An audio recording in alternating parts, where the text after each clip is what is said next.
Allow me to reintroduce myself. My name is Ho, H to the O-V. I used to move snowflakes by the OZ. I guess even back then you can call me CEO of the ROC. Ho, fresh out the frying pan into the fire. I be the music biz #1 supplier.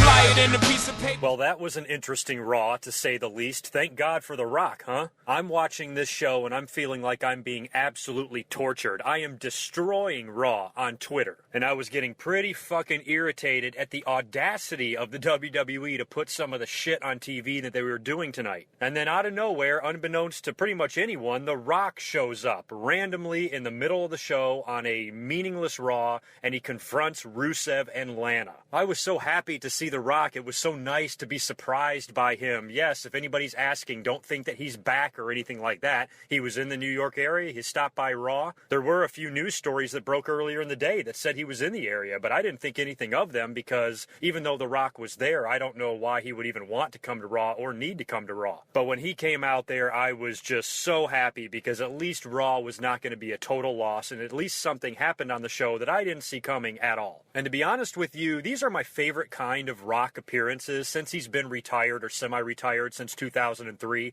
I love it when he comes back and nobody sees it coming. No build-up, no drama, no vignettes, no interviews, no nothing. Just in a random segment in the middle of the show, he shows up. He's only done it a couple of times. This reminds me of like 10 years ago or so now when he showed up during a segment with Eugene. I think this was around the time that Eugene was going to start his feud with Triple H, and The Rock asked Eugene who his favorite wrestler was, and Eugene said Triple H, and the crowd popped hard for it. And I remember that night when The Rock's music hit and he came out unexpectedly, the pop that he got that night was one of the loudest I can ever remember hearing in wrestling. See if you can look it up on YouTube or find the clip of when he returned, I think in 2004 probably. The roof damn near exploded, and it felt like that on Raw tonight as well because that crowd in the Barclays Center was awesome. At least the crowd helped Raw a little bit too, and they weren't scared to shit on anything, that's for sure. And I felt bad for the crowd for most of the night. At least they got to see The Rock, but otherwise they were being flat out tortured. So The Rock coming out saved this Raw. He was great. His confrontation with Rusev was fantastic. They were using the excuse that Big Show... It's almost just funny just actually listening to their reasoning. Fucking sensitivity training, are you kidding me? So anyway, that's why Big Show was not on Raw. That's the reason they used. Rock comes out there to confront Rusev and basically smacks him down and beats the shit out of him and throws him out of the ring, getting the crowd all excited and having his typical Rock moments. He was great on the mic. His promo was hilarious. He hit Rusev with it doesn't matter what your name is and a whole bunch of other great shit. He had some hilarious quotes, and The Rock was great. Two ways you can look at it. The Rock sort of made Rusev look like a bitch. I mean, where is this big bad monster heel that they've been building towards, you know? He didn't look like he could do anything against The Rock, and The Rock, you know, completely overmatched him. But at the same time, who cares? It's The Rock. He can do what he fucking wants. And on top of that, Rusev is in the ring with The Rock. That's always been my argument to people that get mad at John Cena for doing this or doing that to somebody. You know, a lot of times these young guys are in the ring with John Cena, working a main event type storyline. Everybody was so mad that Bray Wyatt lost. He's working with Cena at WrestleMania. That payday is unbelievable. I don't think Bray Wyatt is complaining. Rusev, it's the same thing. No matter what he's doing with The Rock, you know, he's in there with The Rock. That is a huge deal. If it was me, I would let The Rock slap me down and take a piss in my mouth. I wouldn't care. I'm in the ring with The Rock, and that's fucking awesome.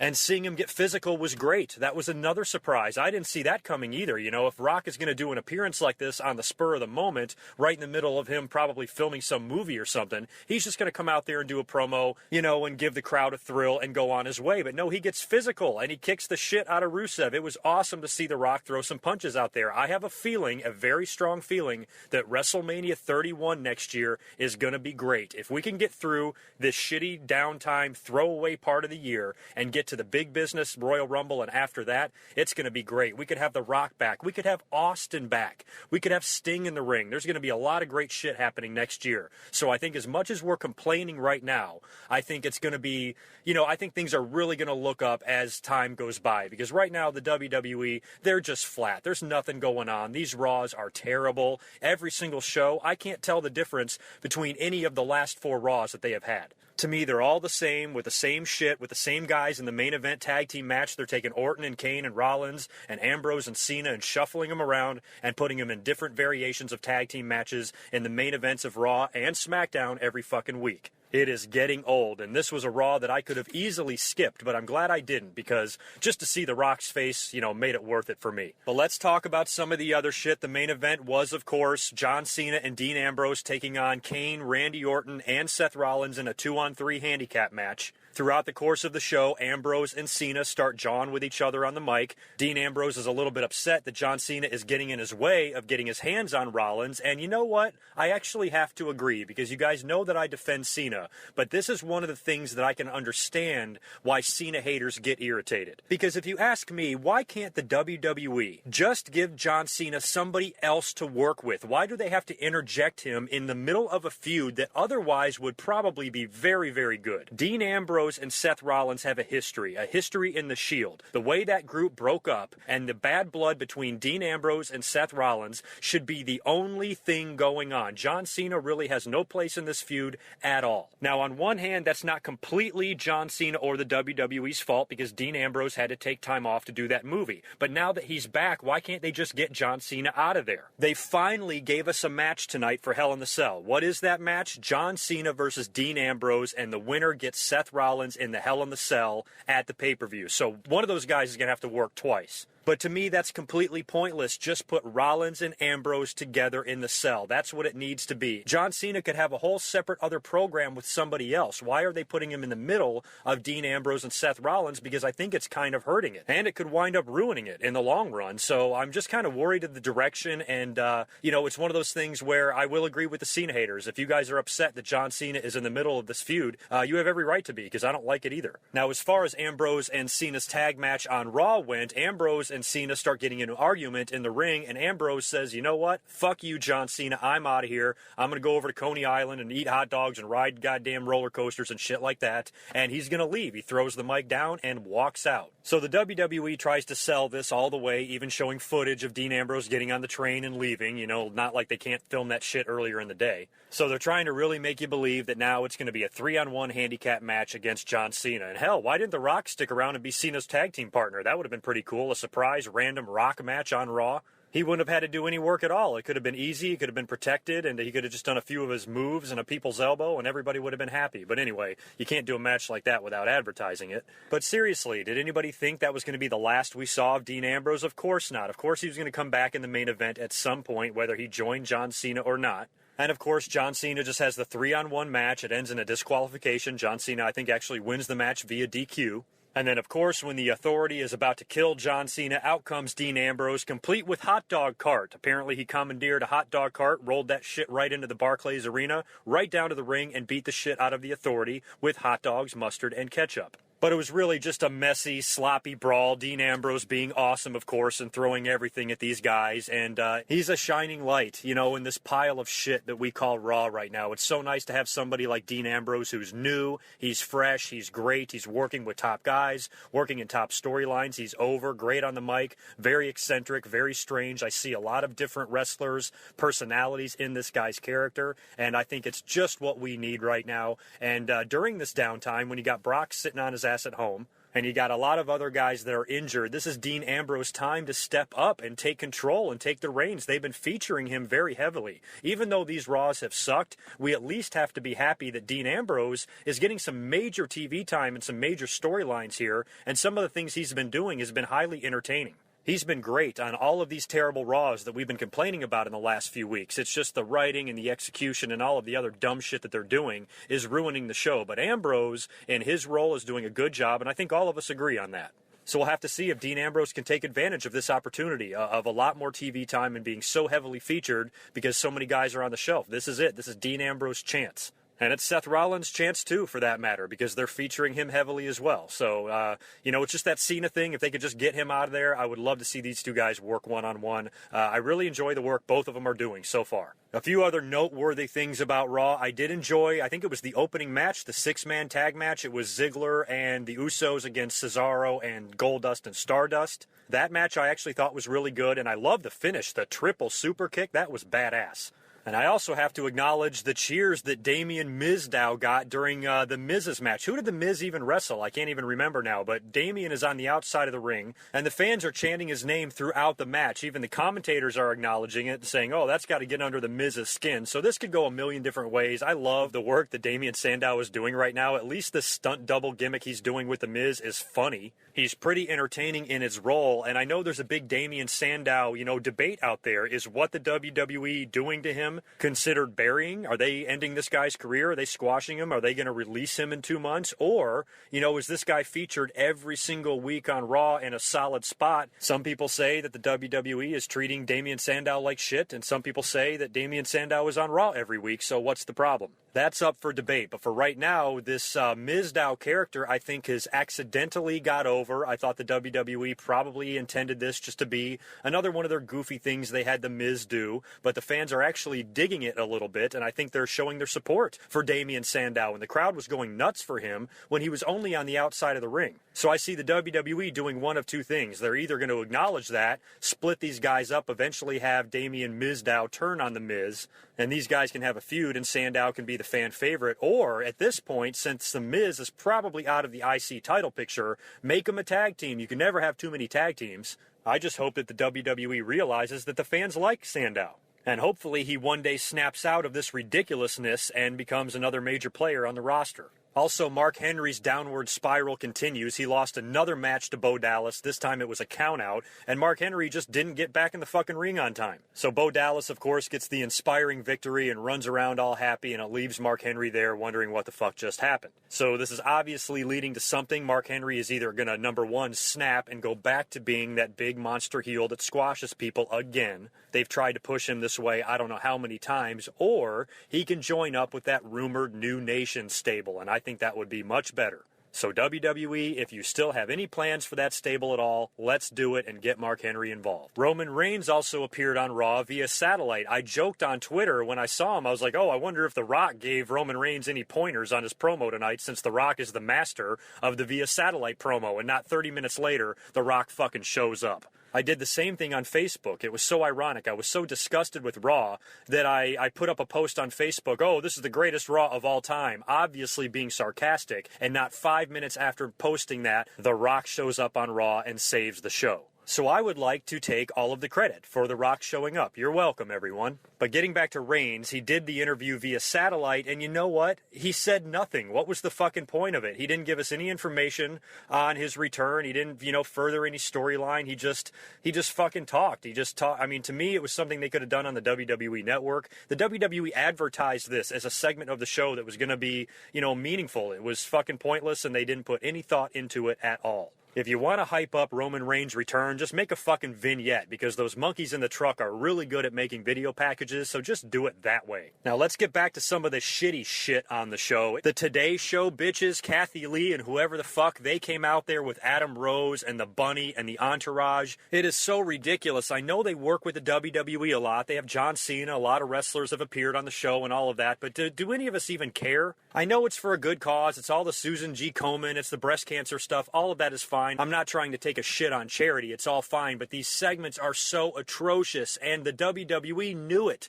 They knew this was going to suck and the fans were going to hate it, and they did it anyway. You want to know how I know? Because the whole time when Kathy Lee and whatever her name was were in the ring talking, they kept playing Adam Rose theme music on the speakers. They were deliberately trying to drown out all of the boos. The fans, had to be going nuts in there. Having to watch this fucking nonsense of these two ridiculous broads in there acting like idiots, and the fans, have to suffer through this, and they were probably booing their asses off. But it was so awful. I mean, just anything involving Adam Rose, and they were hopping around, and then they did this stage dive thing, and it was just so pointless. I don't even know what either one of them said when they got on the mic. Who knows? It was just one of the worst things I've ever seen. I don't know what it is. I mean, we all pretty much agree that the WWE is completely out of touch, but what drives me so crazy is that I don't understand how they can be so out of touch with all of the people working there. They have teams of writers. It's not like the old days where 3 fucking people wrote the show for 2 months. You have got a whole team of people, a crew of writers and individual brains all thinking individually. How is it that nobody is speaking up and saying, I don't think this is a good idea? Or just put some more thought into some of the shit that they're doing. I don't understand how things make television. When you're in production meetings and you're deciding what to put out on TV,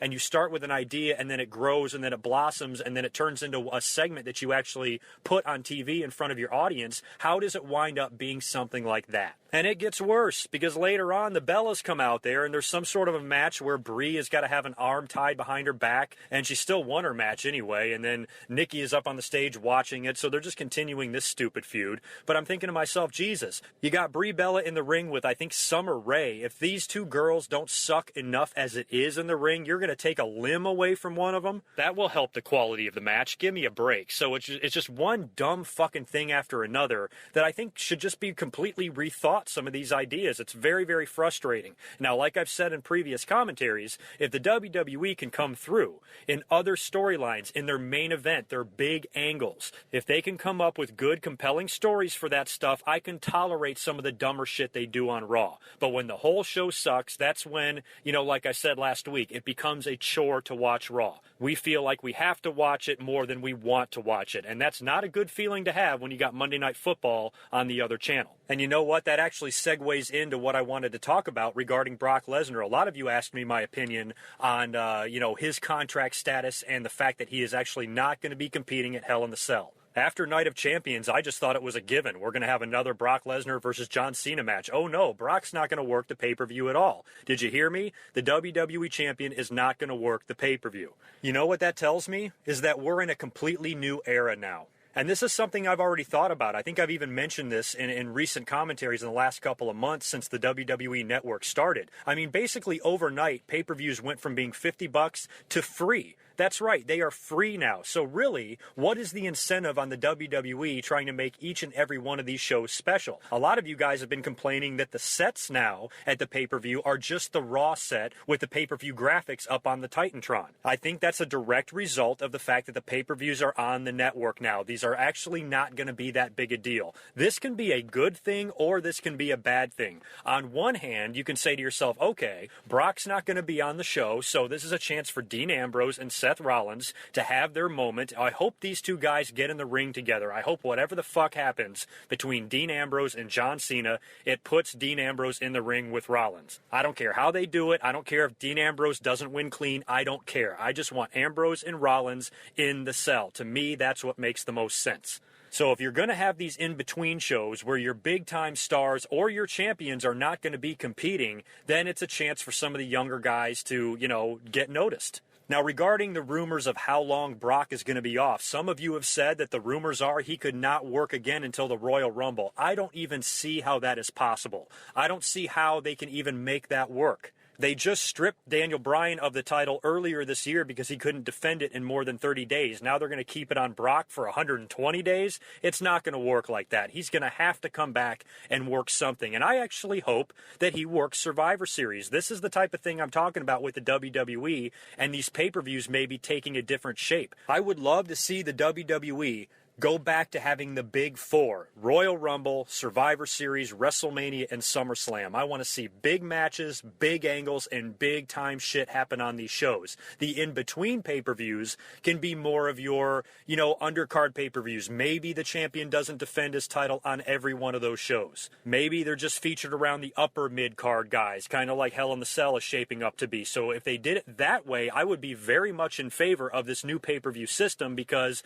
they're free on the network. What's the difference if one is good or bad? We didn't waste our money on it. And if the WWE comes through and has success with their big 4 pay-per-views, I think this could be a strange way of going back to the old days where the big pay-per-views mattered again. Because I can't even tell you the last time that I enjoyed a Survivor Series. So if Brock has got to take Hell in the Cell off, that's fine, but I think he should have a match at Survivor Series, and then he can take December off and come back at the Royal Rumble. To me, that's the way it has to be. I cannot imagine Brock, with the momentum that he has, after what he did to The Undertaker, what he did to John Cena, he's just going to take the whole rest of the year off after he just had a match with Cena where it was actually a little close there at the end and maybe Cena would have had him beat. I don't understand how the WWE or the Authority can even allow Brock to sit at home that long unless they do a storyline where Brock just refuses to come back. But even if they did that, logic would have to say, okay, fine, strip him of the title and make a new WWE champion, because CM Punk went home with the WWE title in 2011 and they did a tournament the next week on Raw to crown a new champion. So I'm really interested to see if Brock is going to be off for that long of a period of time. Like I said,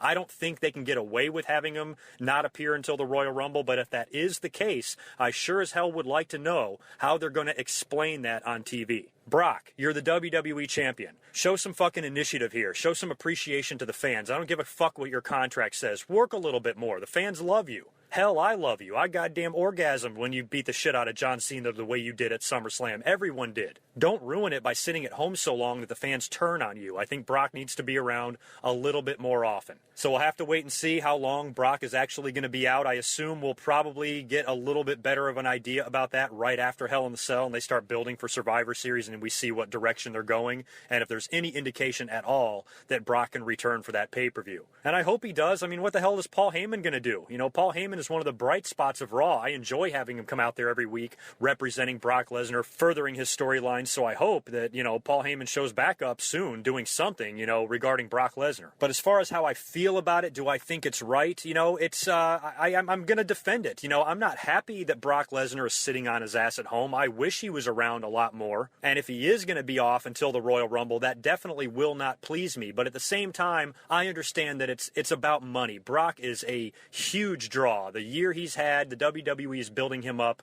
you know, for big pay-per-view paydays and shit like that. And I think this is a unique situation where you got a WWE champion that's not on the show all the time, and it's special when he shows up. And whenever he is on a pay-per-view or a show, it's a reason to tune in, and he draws people in. I think Brock is big and bad and believable enough to where he can get away with having bullshit contracts like this. From a morale standpoint in the locker room, sure, I can totally see how some of the wrestlers are going to be resentful towards Brock Lesnar. They're working their asses off. They're working on every show, every fucking week, every house show, doing a ridiculous schedule, 320 days a year. And meanwhile, Brock Lesnar gets to sit on his ass and get blowjobs from Sable while he's the WWE champion and never having to appear on the show. I can totally understand how that will upset some of the boys, but you know what? All of those boys are working for the opportunity to have that same schedule. You know, you can't really blame Brock, the WWE, Vince McMahon. They're all willing to do this for him, so you can't really blame him. If you got a problem with it, it's something you're probably going to have to take up with Vince McMahon. So for business sake, I'm okay with Brock Lesnar not being around all the time because honestly, if he was on Raw every week, it would get old. I still like the novelty of seeing Brock Lesnar on a pay-per-view because to me it's still special, it's still rare. And that you lose that feeling if you have him on the show every week. But